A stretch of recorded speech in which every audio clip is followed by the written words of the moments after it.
Kayak kita kembali.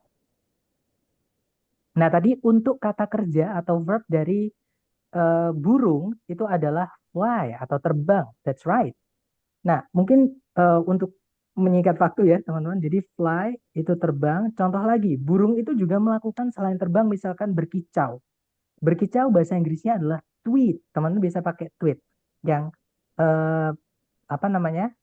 Berbunyinya burung itu tweet gitu. Atau misalkan burungnya itu bunyinya cuma cit cit cit cit, itu bahasa Inggrisnya chirp, teman-teman. Oke, jadi ini adalah kata kerja yang dilakukan oleh si burung. Contoh lagi, teman-teman. Sekarang kata benda air. Nah, air itu benda mati, tapi dia melakukan sesuatu, gitu ya, atau mengalami sesuatu, teman-teman. Pertanyaan saya ke teman-teman, ada yang tahu kata kerja apa yang dilakukan oleh air? Air itu ngapain, teman-teman? Jangan takut salah, teman-teman. Feel free to answer. Mistake is always forgivable, ya, in learning. Jadi kalau salah itu nggak apa-apa, kita belajar. Mengalir, that's right, Miss Dea. Jadi mengalir bahasa Inggrisnya adalah flow, gitu ya. Flow mengalir seperti itu. Atau mungkin eh menghanyutkan, misalkan menghanyutkan itu bahasa Inggrisnya sink, seperti atau eh ya sink gitu ya, teman-teman. Kalau drown itu orang atau bendanya yang jatuh ke air itu tenggelam itu drown, seperti itu. Nah, jadi semua benda itu yang diciptakan Tuhan, bahkan benda mati pun itu pasti melakukan sesuatu atau mengalami sesuatu. Nah, yang apa namanya? Yang saya maksud tadi, mengalami sesuatu atau melakukan sesuatu, itulah yang disebut dengan kata kerja. Tantangan teman-teman tinggal mentranslate-nya nanti, gitu ya. Tantangan teman-teman adalah menentukan apakah itu kata kerja atau bukan. Kalau teman-teman misalkan ragu, bisa buka kamus. Mumpung teman-teman masih bisa buka kamus gitu ya. Karena kalau sudah teman-teman tes di hari H tes itu sudah nggak bisa buka kamus seperti itu. Nah, mungkin di layar contoh lain dari kata kerja atau verb itu ada occur, ada produce, ada refer to, ada consist of, ada improve. Occur artinya terjadi atau ada juga bisa sama kayak exist ya, teman-teman. Exist itu kata kerja ya, teman-teman. Produce artinya menghasilkan atau memproduksi. Refer to, nah kadang beberapa kata kerja itu ada tambahan-tambahan seperti ini, teman-teman. Dan ini nggak bisa dipisah ya, nggak bisa kita hilangkan seperti itu karena mereka membentuk satu kesatuan. Refer to artinya merujuk pada. Consist of, terdiri dari. Improve artinya memperbaiki atau mengembangkan. Dan lain-lain. Seperti itu, teman-teman. Masih banyak lagi, intinya kata kerja itu apapun yang dilakukan atau dialami oleh kata benda. Gitu ya. Nah, diingat-ingat, subjek di kalimat dibuatnya dari kata benda atau kata ganti, predikat itu dibuatnya dari kata kerja. Luster, bagaimana kalau kita pengen menyampaikan informasi dalam bahasa Inggris, tapi informasi itu tidak ada kata kerjanya? Contohnya, Mister, kita mau bilang, maaf teman-teman, saya hapus dulu ya coret-coretannya. Nah, misalkan kita mau bilang, saya baik-baik saja. Nah, saya baik-baik saja itu nggak ada kata kerjanya, teman-teman. Karena baik-baik saja itu adalah kata sifat atau adjektif gitu ya. Baik-baik saja itu keadaan, keadaan dari benda. Nah, keadaan dari benda itu namanya kata sifat atau sifat benda itu namanya kata sifat atau adjektif, bukan verb. Nah, saya baik-baik saja.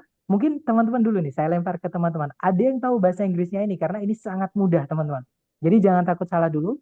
How do we say saya baik-baik saja in English? I'm fine, maybe Um, so. yeah, that's right. That's correct, Miss. I'm fine. Good. Dan banyak lagi ya, mungkin ini yang sering kita pakai sehari-hari. Jadi I'm fine, that's right. Nah, pertanyaan saya, yang artinya saya itu dari kata I'm fine yang mana? Jangan takut salah, teman-teman. Feel free to answer. I Jadi, am. bukan I am Miss, tapi I-nya saja, gitu ya. Karena gini, saya mencintaimu. Nah, ini saya mencintaimu. Yang atau mencintai kamu biar gampang gitu ya. Maksudnya untuk menganalisa kata per kata gitu, teman-teman. Saya mencintai kamu, bahasa Inggrisnya gimana? I love you. I love you too, guys. Jadi I love you. Jadi I love you itu adalah eh, bahasa Inggris dari saya mencintai kamu, ya kan? Nah, pertanyaan saya teman-teman, di saya mencintaimu itu nggak ada M-nya. Jadi pertanyaan saya lagi, yang artinya saya di I am fine tadi berarti yang mana? I. Iya betul. Jadi cuman I-nya, teman-teman. Nah, kembali lagi ke yang baik-baik saja ya. Nah, bahasa Inggrisnya baik-baik saja, di I am fine itu yang mananya?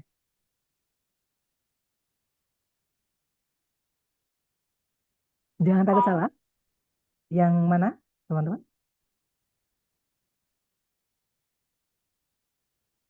Iya betul, yang fine-nya ya. Terima kasih, Miss Dia. Jadi fine itu adalah yang artinya baik-baik saja. Nah, kenapa di situ kok harus ada M? Kenapa nggak kita hanya bilang I fine saja? Nah, kembali lagi ke syarat dari predikat tadi, teman-teman. Ini pembeda bahasa Inggris dan bahasa Indonesia ya. Kalau bahasa Indonesia kita bisa bilang saya baik-baik saja. Tapi kalau dalam bahasa Inggris kita nggak bisa bilang I fine, I okay, itu nggak bisa. Harus ada M-nya di situ, teman-teman.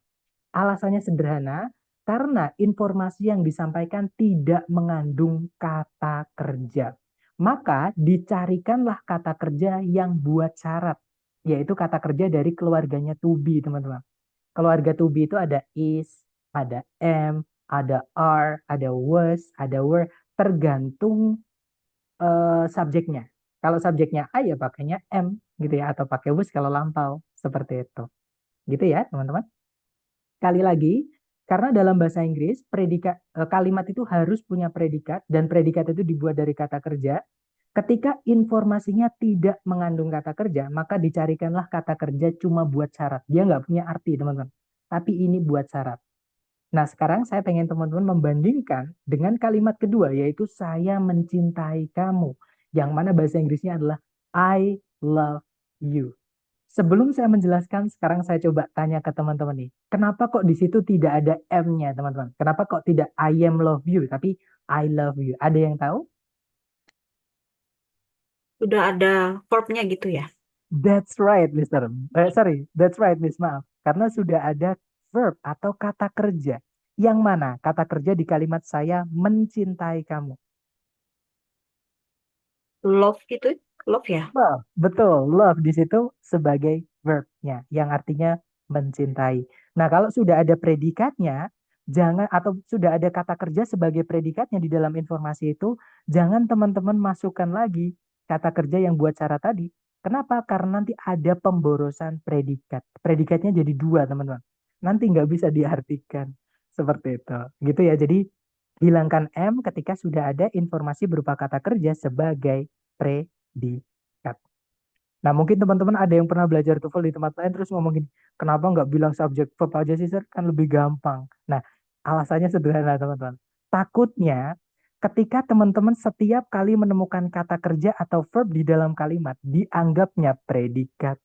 Padahal dalam bahasa Inggris itu verb itu bisa berubah-ubah bentuk, teman-teman. Jadi mereka punya banyak topeng gitu ya, punya banyak bentuk dalam bahasa Inggris. Nah, verb itu dalam bahasa Inggris yang teman-teman akan temui dalam kehidupan sehari-hari berbahasa Inggris gitu ya. Itu ada beberapa bentuk, yaitu verb satu. Verb satu itu kata kerja dasarnya. Contohnya occur itu kata dasar, teman-teman. Atau misalnya eat, makan itu ya. Makan itu eat yang tidak ada tambah-tambahannya, eat aja, itu adalah verb satu, kata dasar. Oke? Nah, kata dasar ini dipakai secara umum untuk menyatakan fakta ketika subjeknya selain orang ketiga tunggal gitu ya. Misalkan pakai I kan orang pertama teman-teman. Ya, otomatis pakainya eat. I eat. Saya makan, gitu ya. Misalkan orang kedua itu tunggal jamak pakainya you, teman-teman. Jadi you itu bisa diartikan kalian, bisa diartikan Anda atau kamu, gitu ya. Jadi you eat.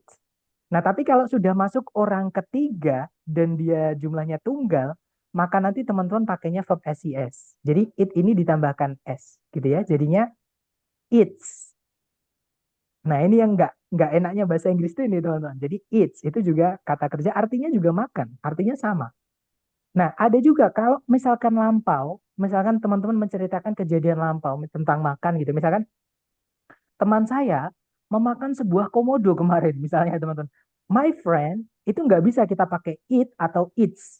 Kita pakainya verb 2. Nah, verb 2 itu dipakai untuk cerita lampau. Jadi, teman saya kemarin memakan seekor komodo. My friend ate a komodo yesterday. Nah, pakainya ate, teman-teman. Tulisannya adalah ate. Itu namanya verb 2 atau kata kerja lampau. Kalau di kamus yang saya tunjukkan ke teman tadi itu nyebutnya past verb, gitu ya. Ada juga verb 3, teman-teman. Nah, verb 3 ini secara umum artinya yang di. Secara umum ya, walaupun dia punya arti juga memakan juga bisa, tergantung di dalam kalimat pemakainya bagaimana. Gitu ya, nanti saya jelaskan, teman-teman. Jadi verb 3-nya adalah eaten. Kemudian kata kerja itu juga ditambahkan ing juga kadang ada, teman-teman. Ditemukan di kalimat juga, eating. Ada juga kata kerja verb satu tapi sebelumnya ada to-nya. Teman-teman harus hati-hati kalau ada verb satu tapi sebelumnya ada to-nya ya. Karena berbeda dengan yang verb satu nggak ada to-nya, teman-teman. Misalnya to eat, to eat, gitu ya. Kemudian yang terakhir ada kata kerja bantu. Jadi di sini saya menuliskan ada istilah yang sebenarnya nggak perlu teman-teman tahu namanya gitu ya. Tapi intinya gini, teman-teman. Auxiliary itu adalah pembantunya kata kerja. Jadi kata kerja di dalam predikat itu kadang dibantu dengan kata kerja yang lain. Contohnya kata will artinya akan. Contohnya dari keluarganya to be misalnya is diikuti verb ing nanti artinya jadi sedang, teman-teman. Gitu ya. Nah, mungkin kita singgung sedikit tentang auxiliary atau kata kerja bantu ini karena ada lumayan banyak jenisnya, teman-teman. Jadi kita bahas sedikit tentang auxiliary di mana ya? Mungkin saya buka ini dulu, whiteboard, teman-teman. Sorry.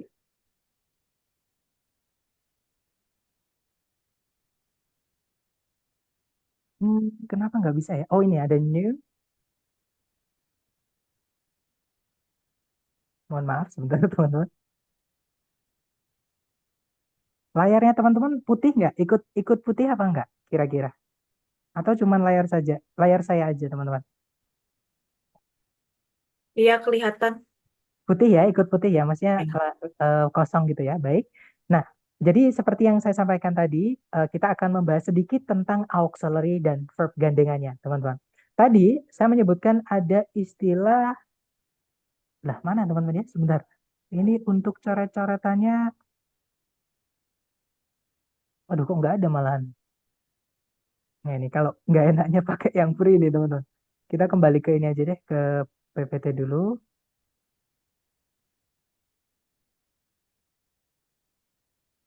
Nah, mungkin di tempat kosong gini ya. Jadi auxiliary itu ada empat keluarga, teman-teman. Di sini saya tulis ini ya.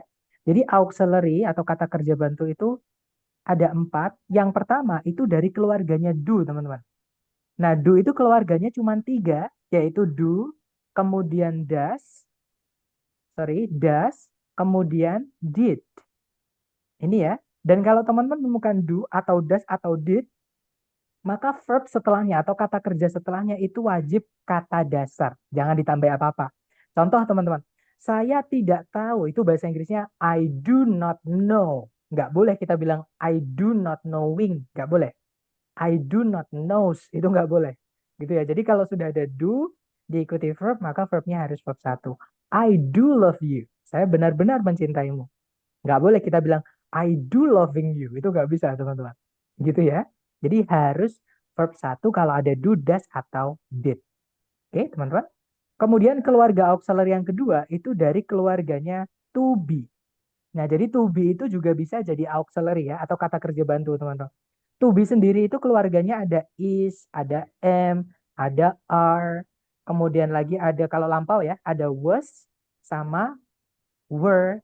Untuk sementara ini dulu, teman-teman. Karena sebenarnya ada lagi keluarga to be, tapi anggap aja belum waktunya. Teman-teman belum waktunya belajar sisanya. Jadi yang saat ini teman-teman perlu ketahui cuman sebatas ini dulu. To be itu is, am, are, sama was, were. Nah, untuk to be sendiri, kata kerja yang jatuh setelahnya itu boleh verb ing. Contohnya, I am studying. Saya sedang belajar. I am eating. Saya sedang makan. I am doing fine. Saya baik-baik saja. Itu boleh teman-teman jawab. I'm doing fine. Itu nggak apa-apa. Gitu ya. Misalkan lagi, I'm doing my homework. Saya lagi ngerjakan atau saya sedang mengerjakan PR-ku. Jadi I am doing, he is doing, you are doing, dan lain-lain. Oke, teman-teman. Nah, to be itu juga boleh diikuti verb 3 untuk merubah arti kata kerjanya atau verbnya nanti jadi pasif atau di, teman-teman. Contoh, mobil saya dijual kemarin. My car was sold yesterday. Misalnya seperti itu. Gitu ya, teman-teman. Nah, kemudian yang ketiga, itu ada keluarganya have, artinya sudah. Ini have-nya artinya sudah, teman-teman. Bukan yang memiliki ya, karena have punya arti lain, memiliki itu bukan auxiliary. Itu kata kerja inti atau kata kerja yang lain, teman-teman. Have di sini yang artinya sudah, itu memiliki tiga keluarga, yaitu have, kemudian has, kemudian had, kalau lampau, teman-teman. Nah, have, has, had ini, verb setelahnya haruslah verb 3. Oke? Contohnya gini, saya sudah makan, I have eaten. Saya sudah belajar, I have studied. Saya sudah membeli sebuah mobil, I have bought a car. Seperti itu. Oke? Dan yang terakhir, ini keluarga auxiliary yang paling banyak, jadi agak saya panjangkan ya, teman-teman. Jadi namanya adalah modal auxiliary. Atau modal gitu aja ya, biar singkat, teman-teman. Anggota auxiliary yang terakhir itu namanya modal. Nah, modal sendiri anggotanya ada will, artinya akan. Kemudian shall, itu juga bisa diartikan akan, tapi lebih formal gitu ya, teman-teman. Shall juga bisa diartikan seharusnya atau sebaiknya. Kemudian ada can, artinya dapat, atau bisa, atau mampu, atau boleh, atau mungkin. Can ini artinya paling banyak, teman-teman. Gitu ya. Selain can ada juga may. May itu bisa boleh, bisa mungkin. Kalau di TOEFL biasanya artinya mungkin, teman-teman. Kemudian ada might, itu juga artinya mungkin. Anggap aja sinonim, teman-teman gitu ya. Nggak perlu ribet-ribet bedain lampau atau present, nggak perlu. Karena might itu juga bisa dipakai di present. Seperti itu. Kemudian setelahnya ada must. Pasti teman-teman tahu artinya must, yaitu harus atau pasti. Jadi must ini bisa diartikan harus, bisa diartikan pasti. Kemudian yang old, teman-teman, misalnya ada would, kemudian ada should, kemudian ada could. Oke? Would artinya akan, tapi biasanya would ini dipakai untuk bilang akan dan tidak terjadi. Contohnya gini, seandainya kemarin tidak hujan, saya akan main ke rumahmu. Gitu toh. Jadi tapi seandainya kemarin tidak hujan, berarti kalau saya bilang seandainya kemarin tidak hujan, saya akan main ke rumahmu. Kenyataannya berarti saya itu tidak main ke rumahmu, teman-teman, karena hujan. Nah, itu yang saya maksud dengan akan tapi tidak terjadi. Jadi kayak omong doang gitu. Kita nggak bisa pakai will ya. Kalau kita ngomongnya kemarin nggak bisa pakai will. Kita pakainya would. Seperti itu. Kemudian ada should, artinya sebaiknya atau seharusnya. Ada juga could, artinya bisa tapi lampau. Kalau di speaking atau kalau teman-teman ngomong dalam bahasa Inggris, could ini juga bisa diartikan bolehkah atau dapat, yang lebih sopan daripada can. Gitu ya. Jadi kalau di speaking teman-teman, tapi kalau di TOEFL could ini seringkali dipakai untuk bilang dapat tapi lampau seperti itu. Nah, untuk eh, modal ini, verb gandengannya adalah verb satu. Jadi harus diikuti verb satu apapun subjeknya. Contohnya, Rita bisa berenang. Bahasa Inggrisnya Rita can swim. Kita nggak bisa bilang Rita can swims. Nggak bisa, teman-teman. Rita bisa bernyanyi. Kita nggak bisa bilang Rita can singing. Nggak bisa, teman-teman. Secara grammar itu keliru. Walaupun secara arti kita masih bisa dipahami ya, tapi secara grammar itu keliru. Gitu ya, teman-teman. Jadi kalau di akademik atau di ranah TOEFL itu dianggap salah seperti itu. Nah, itu adalah tentang auxiliary. Jadi kesimpulannya auxiliary itu kata kerja bantu, fungsinya membantu kata kerja di dalam predikat. Maksudnya membantu itu gimana sih, Sir? Maksudnya membantu itu kadang menambahkan arti, teman-teman. Contohnya to be tadi diikuti verb ing jadi sedang. Kadang merubah arti. Ada kata kerja verb 3 kok sebelumnya ada to be-nya yang awalnya me jadi di. Yang awalnya misalkan eat itu artinya memakan. Tapi kalau ada to be terus diikuti verb 3, misalnya is eaten artinya jadi dimakan. Seperti itu. Jadi itu fungsi jadi auxiliary. Gitu ya. Kadang menambah arti, kadang merubah arti, kadang juga hanya buat konsep aja. Contohnya do. Do itu nggak punya arti, teman-teman. Misalkan kita bilang saya tahu itu. Bahasa Inggrisnya I know that, I know it, I know it gitu ya. Tapi kalau dinegatifkan, saya tidak tahu itu. I don't know that. Nah, tiba-tiba ada do not, ada don't. Don't itu singkatan atau kontraksi dari do sama not, teman-teman. Ya, tiba-tiba ada do, padahal di awal tadi tidak ada do-nya. Nah, do diperlukan karena negatif. Nah, salah satunya fungsi auxiliary menegatifkan kata kerja di predikat. Seperti itu, teman-teman. Nah, kenapa saya sampaikan ke teman-teman, kalau kata kerja dalam bahasa Inggris itu ada banyak jenis, ada banyak bentuknya. Nah, ini masih ada sambungan dengan, atau ini menjawab pertanyaan tadi, kenapa saya tidak menyederhanakan sebutan subjek verb. Kenapa harus nyebutnya subjek predikat? Karena tidak semua bentuk kata kerja ini bisa menjadi predikat, teman-teman. Takutnya kalau saya nyebutnya subjek verb, setiap kata kerja yang teman-teman temui di dalam kalimat bentuknya ini langsung dipukul rata predikat. Padahal tidak selalu, teman-teman. Ada kata kerja yang bisa jadi predikat dan ada juga yang tidak. Nah, kata kerja yang mana yang bisa jadi predikat? Eh, yang ini ya, teman-teman. Kata kerja yang bisa jadi predikat hanyalah verb satu, verb 2, verb SCS, dan juga auxiliary verb. Sedangkan kalau teman-teman menemukan ada verb 3 yang berdiri sendiri, sebelumnya nggak ada auxiliary-nya, itu bukan predikat. Verb ing yang berdiri sendiri, sebelumnya tidak ada auxiliary yang kita bahas tadi ya, itu bukan predikat, teman-teman.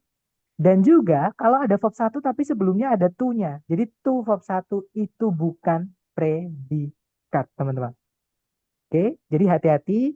Kalau menemukan verb, teman-teman harus consider the form atau sesuaikan bentuknya. Bentuknya itu bentuk yang predikat atau bukan. Yang predikat hanya verb satu, verb SES, verb 2, dan juga auxiliary verb. Seperti itu, teman-teman. Nah, secara materi kita sudah selesai. Ya, sekarang kita ke praktek penerapannya di soal TOEFL. Nah, di sini saya punya 3 contoh soal. Ya, soal pertama itu nanti seperti ini. Jadi teman-teman akan diminta untuk melengkapi titik-titik ini dari pilihan A, B, C, D supaya kalimat nantinya itu jadi utuh dan lengkap, teman-teman. Gitu ya. Nah, caranya gampang. Teman-teman cari dulu predikat di dalam soal ini. Oke, pertanyaan saya ke teman-teman. Apakah teman-teman menemukan di soal ada predikat? Kalau ada, kira-kira di kata apa? Jangan takut salah. Teman-teman boleh coba-coba berhadiah mungkin. Impel. Hati-hati. Teman-teman masih ingat predikat tadi verb keberapa aja? Verb satu. Mungkin saya sebutkan dulu ya. Saya tulis dulu verb satu atau verb SES. Kemudian verb 2, teman-teman. Kemudian auxiliary yang ketemu sama verb gandengannya. Oke, sedangkan kalau teman-teman menemukan ada verb 3 dan verb ing yang berdiri sendiri tanpa auxiliary sebelumnya, itu bukan predikat, teman-teman. Dan juga satu lagi yaitu to verb satu ini bukan predikat.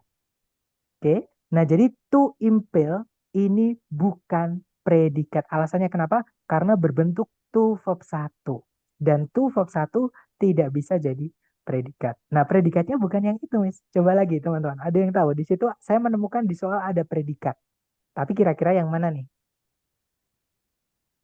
Noun bukan. Bukan cuma noun-nya saja, Miss. Harus sama auxiliary-nya, ya. Karena kalau noun saja, noun itu kan verb 3. Nah, verb 3 yang berdiri sendiri tidak bisa jadi predikat, tapi kalau sebelumnya ada auxiliary-nya, lebih tepatnya di sini auxiliary dari keluarganya to be ya. Nah, ini menjadi predikat. Jadi kalau ditanya predikatnya di sini yang mana? Are noun. Berbentuk Noun. apa? Betul, berbentuk Predikat. auxiliary Oh, verb. Gitu ya. Nah, pertanyaan saya lagi ke teman-teman. Apakah sudah ada subjek di sebelumnya predikat? Kalau ada yang belum, mana? Belum ada, karena jelas ya belum di ada. situ titik-titik terjatuh di sebelumnya predikat. Berarti tugas teman-teman di sini hanyalah mencarikan subjek.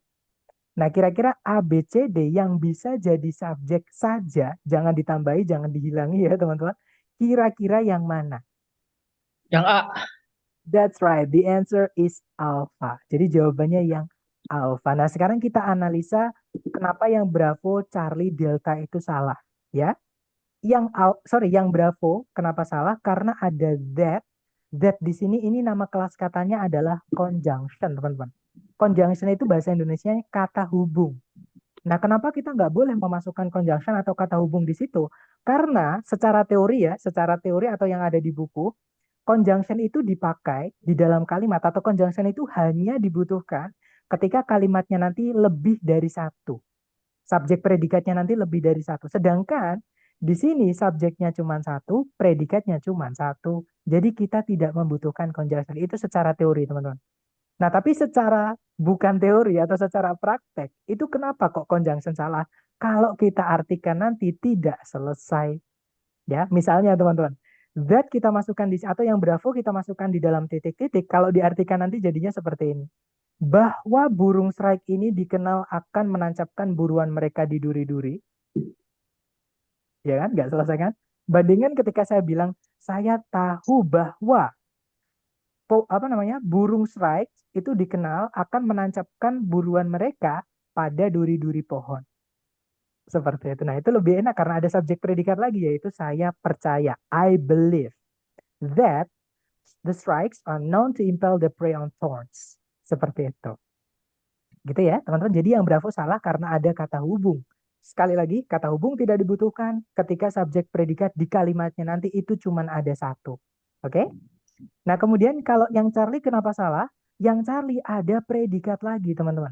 Ini membentuk yang namanya susunan redundant atau pemborosan. Pemborosan predikat. Di soal sudah ada predikat, kita tidak butuh predikat lagi. Jadi kalau teman-teman menemukan ada is, ada am, ada are, entah yang dia diikuti predikat lagi atau, sorry, entah yang dia diikuti kata kerja lagi maksud saya. Maaf ya, teman-teman. Itu berarti predikat. Maksudnya itu adalah auxiliary to be-nya. Atau to be yang berdiri sendiri, contohnya yang Charlie ini. Yang Charlie itu setelah to be bukan kata kerja. Nah itu to be-nya namanya linking verb. Dia bukan auxiliary, teman-teman. Gitu ya. Jadi supaya bisa membedakan. Kalau auxiliary to be-nya diikuti kata kerja lain, entah itu verb ing atau verb 3. Sedangkan kalau yang bukan auxiliary to be itu berdiri sendiri, tidak ada kata kerja setelahnya. Seperti itu. Itu cara membedakan to be yang auxiliary maksud saya, dan juga to be yang bukan auxiliary. Oke, teman-teman.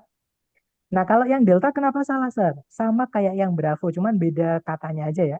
Di situ ada which, teman-teman. Kalau teman-teman menemukan kata tanya atau 5W1H di soal structure TOEFL, anggap itu sebagai kata hubung atau conjunction. Ya, sedangkan sekali lagi kita tidak boleh memasukkan conjunction di dalam kalimat ketika subjek predikatnya cuma satu. Karena nanti kalimatnya tidak lengkap, informasinya nanti jadi kurang, teman-teman. Gitu ya. Nah, jadi jawabannya yang alpha, nanti kalau dibaca, strikes are known to impel the prey on horns. Kalau diartikan burung condet, kalau nggak salah ya, itu dikenal akan menancapkan buruan mereka pada duri-duri pohon. Seperti itu. Itu contoh pertama, teman-teman. Sekarang kita ke contoh kedua. Sebentar, ini saya hapus dulu. Nanti teman-teman bisa mengikuti kembali dari rekaman ya. Kalau misalkan pengen menyimak kembali dan mengambil catatan, saya sarankan lewat rekaman. Nanti saya kirimkan linknya. Nah, contoh kedua caranya sama, teman-teman ya. Dicari dulu kata kerja sebagai predikat. Jadi yang pertama dicari, yang paling gampang itu predikatnya dulu, teman-teman. Pertanyaan saya ke teman-teman, adakah kata kerja yang sebagai predikat di soal? Kalau ada, kira-kira yang mana?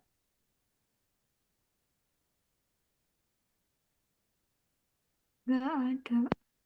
Nggak ada. Nggak ada ya, betul. Nah, karena Nggak ada. kalimat wajib wajib harus predikat, harus ada predikatnya, maka titik-titik di sini wajib dicarikan predikat. Nah, sekarang Iya. pertanyaan saya lagi, apakah sudah ada subjek di sebelumnya titik-titik, teman-teman? Udah bakteria. Betul, magnetotektik bakteria, kata benda intinya di kata bakterinya, teman-teman. Karena magnetotektik ini adalah kata sifat yang menjelaskan bakteri. Kata sifat tidak bisa jadi subjek inti ya. Yang bisa jadi subjek inti tadi kata benda. Nah, ini kata bendanya. Nah, berarti kita sudah punya subjek tapi belum punya predikat. Tugas teman-teman adalah mencarikan predikat saja. Kira-kira jawabannya yang mana, teman-teman? A. Yang C. Yang C. C. Oke, C. oke, kita cek bareng ya. Karena antara Alfa sama Charlie. Nah, kalau yang Bravo sudah benar, salah teman-teman. Karena tidak ada kata kerja sama sekali di situ. Ya kan? Delta juga sama. D itu adalah kata ganti. Nggak bisa jadi predikat. Kita butuh predikat yaitu dari kata kerja atau verb. Lebih tepatnya yaitu verb satu, verb SES. Sorry, verb SES gitu ya teman-teman maksud saya itu.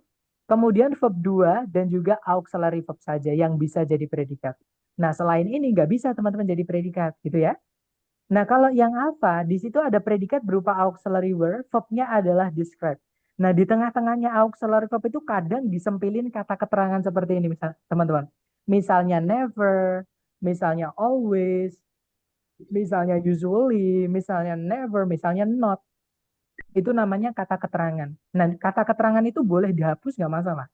Karena kelas kata keterangan itu di dalam kalimat itu hanya informasi tambahan. Tidak penting intinya ya. Tapi ada pun juga nggak apa-apa teman-teman. Ya, jadi saya pengen menyarankan teman-teman jangan kaget kalau di tengah-tengahnya auxiliary verb ada 99 kata yang nggak jelas seperti ini. Ini adalah kata keterangan. Kalau teman-teman bingung ya hapus aja itu kata keterangan. Gitu ya. Nah, kemudian di sini ada kata ganti. Nah, di soal sudah ada subjek, teman-teman. Nggak boleh kita masukkan subjek lagi ya. Nanti subjeknya double.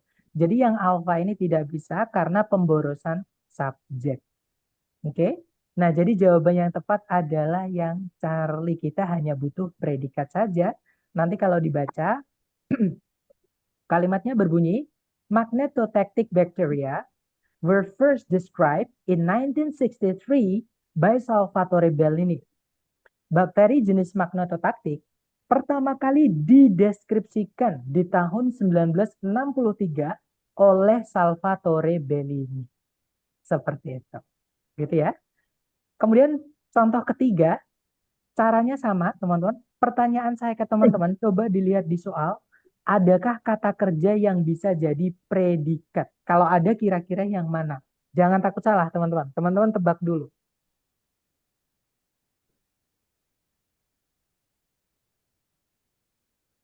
Across bukan. Oke, nah sekali lagi untuk teman-teman untuk meyakinkan teman-teman apakah kelas kata itu kata kerja atau bukan, teman-teman bisa berkonsultasi ke kamus. Nanti saya kirimkan linknya untuk teman-teman belajar ya. Nah, tapi kamus ini bahasa Inggris kayak KBBI gitu teman-teman. Bahasa Indonesia aja. Nggak ada terjemahan bahasa. Kalau teman-teman pengen tahu bahasa Indonesianya, teman-teman bisa pakai misalkan Dictionary, misalkan juga eh, Google Translate, that's okay, ya. Nah, tapi untuk mengetahui kelas kata lebih tepatnya teman-teman pakai yang fix dari linguis atau ahli bahasa yaitu dari Longman atau Oxford, gitu ya, teman-teman. Nah, kita cari kata across, apakah dia kata kerja atau bukan? Karena yang bisa jadi predikat hanyalah kata kerja atau verb, teman-teman. Nah, across, kalau kita tarik ke belakang, itu kelas katanya adalah adverb. Adverb itu kata keterangan ya, teman-teman. Selain itu, kelas katanya yang lain adalah preposition. Preposition itu bahasa Indonesianya juga preposisi. Ada juga yang nyebutnya kata depan, teman-teman. Gitu ya, nggak apa-apa. Yang penting teman-teman paham maksudnya. Gitu ya. Nah, preposisi itu fungsinya merubah objeknya menjadi kata keterangan juga. Artinya dia bukan kata kerja gitu, teman-teman. Gitu ya. Nah, berarti kalau kita kembali ke soal tadi, across ini bukan kata kerjanya, Mas. Dia adalah karena di setelahnya ada objeknya, berarti ini preposisi. Seperti itu. Gitu ya. Nah, berarti bukan itu. Ada lagi nggak kira-kira kata kerja di soal yang bisa jadi predikat? Berarti Sorry, gimana Mas? Maybe louder supaya saya bisa mendengar karena nggak kedengeran.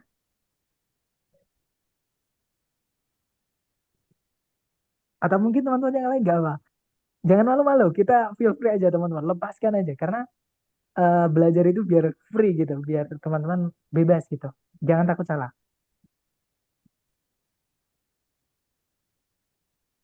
Belum ada predikatnya, betul. Nah, kalau belum ada predikatnya dan titik-titiknya di paling depan, teman-teman, atau di paling awal kalimat, itu sudah pasti kita juga kehilangan subjek. Karena sebelumnya predikat harus ada subjek, atau karena urutannya sudah fix ya, subjek dulu baru predikat. Jadi tugas teman-teman di sini adalah mencarikan yang mana yang urutannya subjek, kemudian diikuti predikat. Dan jangan ditambahi, jangan dihilangkan. Berarti jawabannya yang mana, teman-teman? yang D. Iya, that's right. Delta. Delta ya maksudnya. Karena D sama B itu kedengeran mirip, teman-teman. Bravo atau Delta. Nah, ya supaya lebih mudah, teman-teman, Bravo kalau B ya. Kalau Delta, sorry, kalau D Delta gitu ya. Nah, jawabannya yang Delta, subjeknya adalah coconut with briquettes. Nah, kata benda ini, teman-teman, predikatnya adalah reduce, itu verb satu karena subjeknya jamak, teman-teman. Jadi kalau menyatakan fakta, kata bendanya ada S-nya, maka predikatnya jangan. Tapi kebalikannya, misalkan ini nggak ada S-nya, maka reduce-nya ditambahkan S. Salah satu aja gitu ya. Teman-teman, verb SIS dipakai ketika subjeknya tunggal alias nggak ada S-nya. Maka kata kerja yang ditambahkan S. Tapi kalau kata bendanya sudah ada imbuhan S-nya, artinya dia jamak, maka predikatnya jangan ditambahkan S. Seperti itu. Nah, jadi jawabannya delta nanti kalau dibaca coconut waste briquettes reduce deforestation across the globe. Seperti itu. Nah, dari ketiga contoh tadi mungkin teman-teman ada yang pengen ditanyakan dulu sebelum kita lanjut ke latihan praktek buat teman-teman sendiri. Silahkan kalau ada pertanyaan, teman-teman. Posisinya kalau jawaban C itu apa ya? LZ itu posisi Gimana, Mister? Mohon maaf. manfaatnya. Fungsi Z itu yang Ini yang mana tuh berapa? West? Yang Charlie atau yang... Charlie. Nah, Oh, yang Charlie. Oke. Jadi sekali lagi, teman-teman. Atau gini, that kalau setelahnya diikuti kata kerja, that-nya itu sudah pasti conjunction, teman-teman. Atau kata hubung. Itu artinya yang. Gitu ya. Nah, kenapa Charlie salah? Karena kata hubung atau conjunction tidak diperlukan di dalam kalimat ketika subjek dan predikat itu cuman berjumlah satu. Alasannya kenapa? Karena kalau diartikan nanti itu tidak selesai informasinya. Sama kayak kita bilang ke teman-teman, misalkan saya bilang ke teman-teman nih, anak yang meminjam bolpenmu kemarin, sudah selesai belum? Enak nggak teman-teman didengar? Anak yang meminjam bolpenmu kemarin itu, udah selesai belum? Atau misalnya, mobil yang kamu beli kemarin, sudah selesai belum informasinya? Belum ya? Ada apa dengan mobil yang kamu beli kemarin? Kan seperti itu. Jadi makanya jangan eh, apa namanya? Ditambahkan yang. Beda dengan kita bilang sebuah mobil dibeli oleh kamu kemarin. Kan nggak ada yangnya. Itu lebih enak, teman-teman. Lebih bisa dipahami. Atau kamu membeli sebuah mobil kemarin. Jadi nggak ada yangnya. Sekali lagi, that yang diikuti kata kerja setelahnya seperti ini, berarti that-nya itu conjunction ya, teman-teman. Dan kita nggak butuh conjunction kalau kalimatnya hanya memiliki satu subjek, satu predikat. Atau kita nyebutnya simple sentence, kalimat sederhana. Seperti itu. Nah, yang bravo pun juga sama. That di situ ini bukan artinya itu ya. That-nya di sini artinya adalah bahwa.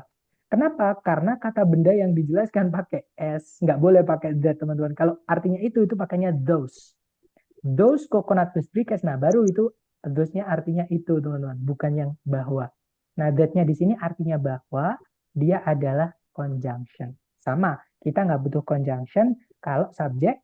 Bahkan ini juga nggak ada predikatnya juga. Jadi yang berapa ini salahnya double. Ada conjunction, tidak ada predikat di kalimat tidak bisa karena informasi tidak selesai. Seperti itu. Gimana, Mister? Apakah menjawab pertanyaannya? Atau mungkin ada yang membuat kurang jelas lagi bisa ditanyakan lagi?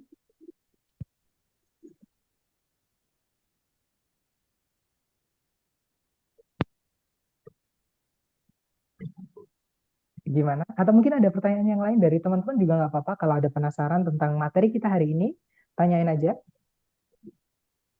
Ini kayaknya habis ini kita akan off lagi dulu, teman-teman. Nanti akan saya kirimkan lagi ya untuk latihan-latihan karena nggak enaknya kalau ini gini, kalau nggak apa namanya Zoom-nya yang nggak pro itu kayak gini. Jadi mohon maaf, teman-teman.